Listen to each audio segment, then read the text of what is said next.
대보름 신복희. 대보름이 다가오면 어릴 적 먹었던 특별한 오곡밥이 생각난다.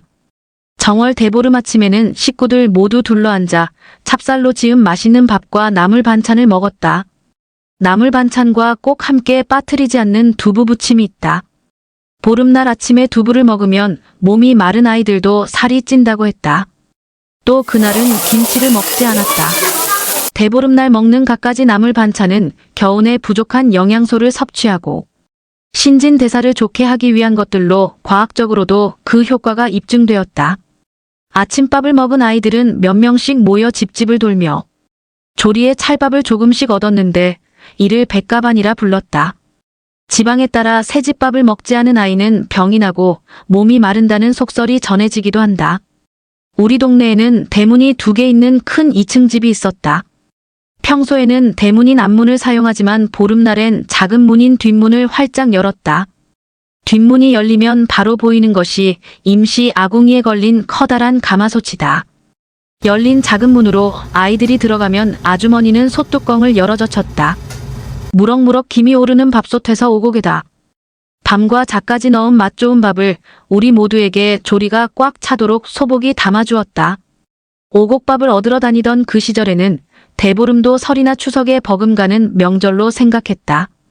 오곡밥을 먹고 부름을 깨물었다. 남의 집에 밥을 얻으러 다니는 아이들을 흉보지 않고 넉넉하게 나누는 대보름은 가난한 아이들에게 하루라도 맛 좋은 찰밥을 실컷 먹이려고 정해진 풍습이 아닐까.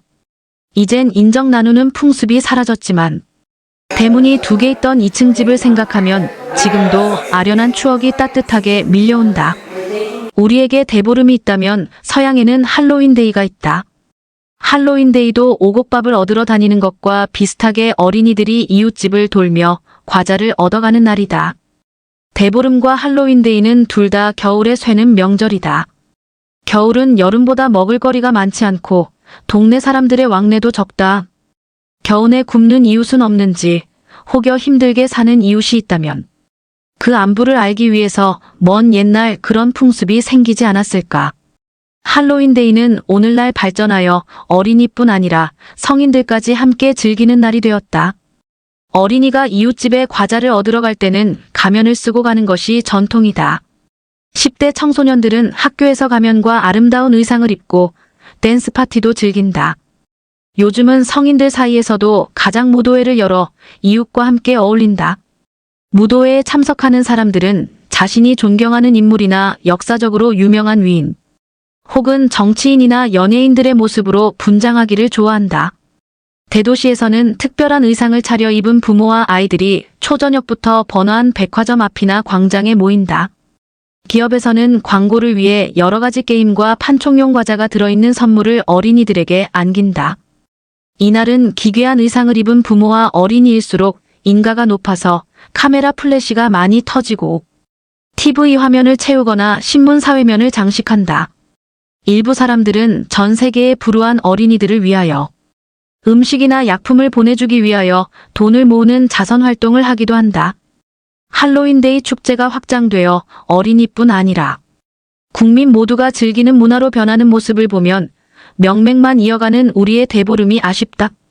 대보름엔 3집 이상의 남의 집밥을 먹어야 그해 운이 좋다고 하였으니 이웃과 함께 오곡밥을 나눠 먹는 풍습이 이어지면 좋으리라. 또 쌈밥을 먹어야 풍년이 든다고 했다. 농사를 짓지 않는 도시인들이라도 풍습을 지켜 쌈밥을 나눠 먹으면 얼마나 훈훈할까. 아버지가 만들어준 연을 하늘 높이 날리는 이들 모습도 보고 싶다. 겨울 하늘에 떠있는 가오리연과 방패연 그리고 꼭지연과 반달연. 생각하면 가슴이 뭉클하다. 농촌과 도시가 함께 어우러져 지신밟기, 쥐불놀이, 달집 태우기를 하면서 풍년을 기원하는 날이 하루만이라도 있었으면 싶다. 대보름도 할로윈데이처럼 풍성해진 명절로 다시 살아났으면 좋겠다. 아, 겨울 대구 김미자. 커다란 물고기를 척척 손질하시는 아버지의 솜씨는 말 그대로 예술이었다. 그 모습에 홀려 추운 것도 잊고 구경하다가 수신호에 따라 펌프질을 했다. 대량으로 잡힌 대구가 2~3마리씩 상자에 담겨 서해안의 선착장에서 트럭으로 옮겨진다. 시라고 커다란 대구, 언제부터 서해 대구가 저리 컸나. 대구라면 동해랑 남해인데 하다가 싱싱한 잿빛 눈이 클로즈업 되는 순간 화면 위에 겹쳐오는 얼굴 하나. 아버지, 그리운 아버지다. 내 고향은 동해안의 소도시 삼척. 하루도 빠짐없이 싱싱한 생선이 밥상에 올랐다. 구이로 조림으로 찜, 탕, 찌개로. 또 말려두었다가 제사상에도 썼다. 해마다 이맘때 바다 날씨 좋은 날이면 아버지는 새벽 어시장에 가서 대구와 명태, 송어, 가자미를 몇 상자씩 사다가 앞마당 수도관에 쌓으셨다. 조반을 드신 후에 소매를 걷어 올리셨다. 커다란 물고기를 척척 손질하시는 아버지의 솜씨는 말 그대로 예술이었다. 그 모습에 홀려 추운 것도 잊고 구경하다가 수신호에 따라 펌프질을 했다. 땅속에서 솟구쳐 콸콸 쏟아지는 김이 모락모락 피어오르는 지하수로 생선을 씻고 내장은 종류별로 나눠 그릇에 담으셨다. 손질한 것에 소금을 뿌린 다음 대꼬챙이로 고정하여 짚을 꼬아 만든 끈으로 아가미를 꿰어 엮으셨다. 큰 것들은 별채 옥상 빨랫줄에 걸고 작은 건 뒤뜰 감나무에 매다신다. 펌프에서 쏟아지는 물은 따뜻했지만 아버지의 손과 팔이 빨갛게 언지 오래다. 손실이다고 하시진 않았지만 지키고 선 내 마음은 꽁꽁 얼어들었다. 아버지는 수도관을 깨끗이 치운 후에야 환히 웃으시며 수건을 건네받으셨다. 엄마는 명태알과 아가미로 젓갈을 담그셨다. 대구알은 채반에 담아 꾸덕꾸덕 말린 다음 쪄서 계란찜에 넣거나 간식으로 주셨으니 겨울철의 별미다. 남은 것을 조리에 차려내는 저녁 밥상은 여느 날보다 더 풍요로웠다. 끼니 때마다 생선을 먹고 자랐기에 지금도 밥상에 해산물이 없으면 서운하다. 매운 것을 못 먹는 나는 맑은 대구탕을 좋아했다. 한겨울 산란기가 제철인 대구.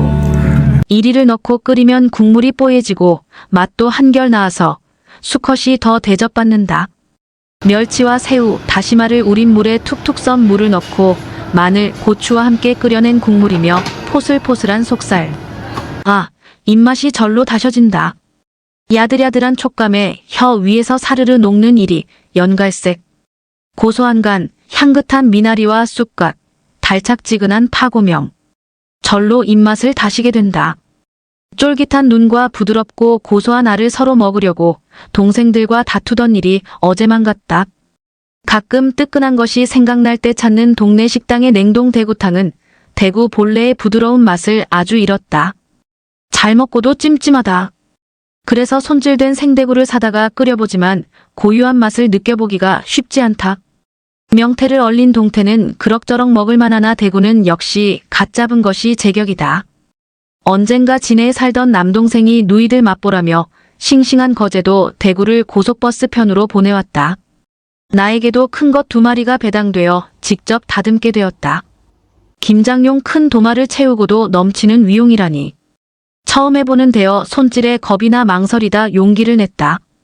에이, 기세 좋게 만지기 시작했으나 무모하기 짝이 없는 도전이었다. 눈으로 익혔던 아버지의 솜씨를 흉내내다가 사투를 벌이고 말았다. 알은 터지고 잘린 부분은 울퉁불퉁, 씨름 끝에 생선도 나도 후줄근해져 버렸다. 그래도 끓여놓으니 제법 시원한 맛이 혀에 감겨들었다. 아버지 생각을 많이 하며 먹었다. 차고 짚푸른 동해에 살던 입 큰 물고기가 조류를 따라서 잠시 놀러간 서해에 푹 눌러앉았다. 난류에서 사느라 크게 자라지는 못했다는데 최근 씨알이 굵어졌고 올해 들어 가장 많이 잡히는 곳도 서해란다. 그저 온난화로 인한 변화와 새로운 현상에 고개를 주걱거릴 수밖에. 뉴스는 동해산이 제일이라 자부했던 마음을 바꾸라고 서해 대구를 먹으라고 권한다. 고향 바다것을 즐기던 입맛을 이제는 바꿔야 하나 그래야 하나. 동해에선 명태도 오징어도 사라지는 추세니 대구라고 별 수 있으랴. 서운하지만 서해 대구와 친해져서 나쁠 건 없겠지. 다만 사라져가는 고향의 맛이 안타깝고 내 정체성 중 하나를 잃은 것 같아 허전할 뿐. 기억에 깊이 저장되는 건 크고 대단한 일이 아니라 작고 소박한 일상이라 했던가. 오늘 지금 대구를 다루시던 아버지의 빨간 손이 자꾸 마음에 바람을 일으킨다. 일렁이는 바람을 따라가 펌프질도 하고 시큼한 김치를 얹어 대구 지리 한 그릇 뚝딱 하고 싶다. 아무래도 그래야겠다. 그러지 않고서야 겨울동해 그 청량한 바다로 내달리는 이 심사를 어찌 달랠까. 아, 그리운 아버지, 그리고 겨울 대구역. 생신제관촌. 제가 맞는지는 모르겠다. 생신맞아 제사를 모신다면 생신제인데 절에서는 제로 표현한다. 형식이 본질을 훼손하지는 못한다고 넘어가자. 큰형님이 어머님의 유품을 정리하다 인천 주안에 있는 용화사라는 사찰에 외할아버지, 외할머니, 외삼촌 그리고 내 아버님의 위패를 안치한 기록을 발견하셨다고 말씀하신다. 이어 어머님의 위패도 모시고 싶다는 말씀을 하시고 지난 화요일 두 분 형님이 방문하여 행정적인 절차를 마치셨다고 한다. 어머님이 1995년에 위패 안치 비용으로 할부납입하신 비용도 100만 원이었다고 하는데 사위 비용인지 각 위패 안치 비용인지는 모르지만 짐작하기에 합일 것이다. 어머니의 위패 안치 비용 1위도 100만 원이라고 한다. 1995년에 용화사라는 곳에 외조부모 외삼촌, 망부의 위패를 모셨다는 말씀을 솔직히 들었을 것이다. 맞을 것이다. 생각해보니 아련히 들은 것도 같다만 역시 기억은 무책임하다. 만년 위패라고 한다. 기억에서 잊혀져도 그곳에는 언제까지 존재한다고 한다. 단 그곳이 사업적으로 실패하면 소멸할 것이다. 게다가 요즘은 가상현실증 강현실의 세상이다. 사이버 세계에서도 조상을 모실 수 있다. 생신제사를 모시고 싶다는 큰형님의 말씀이다. 팔씨 직후 작은형님, 형수님을 모시고 처와 같이 출발한다. 길은 막히지 않아 적당한 시간에 도착한다. 도심 속의 종교시설이다. 10시부터 1시간 정도의 제를 모신다. 천도제 49제 생신제. 합동이다. 연안부두로 이동하여 점심 모임을 가졌다. 돌아가시기 전 병환 중에 왜 말씀을 하지 않으셨을까? 말씀하신 걸 놓쳤을까? 모르겠다. 말씀하셨어도 쓸데없는. 그러면서 마음을 상하게 해드렸을지도 모른다. 죽음은 이침이다. 잊지 않으면 죽지 않는다. 보이지 않고 만져지지 않을 뿐이다. 음력 11월 9일이 어머님 생신이다.